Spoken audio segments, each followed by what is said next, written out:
Bismillahirrahmanirrahim. Welcome to my channel. Today we will read the essay Summer Season. Let's start.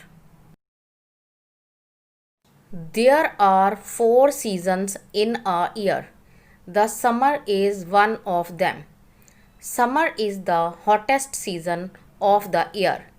It starts in March and ends in June.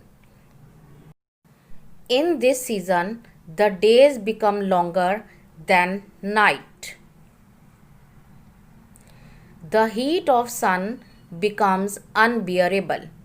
In summer, we wear cotton clothes. We eat and drink cold things such as ice cream and cold drinks.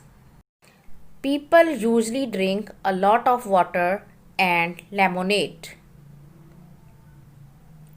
Summer season wouldn't be complete without mangoes, watermelons, false and jamun. The summer fruits are as notorious as they are delicious. It is the time when the schools are closed for summer vacation. Children enjoy this season by going on beach or hill station. Children play outdoor games. Summer season is my favorite season because of vacations and endless fun. If you like this video, please hit the like button and subscribe my channel. Thank you.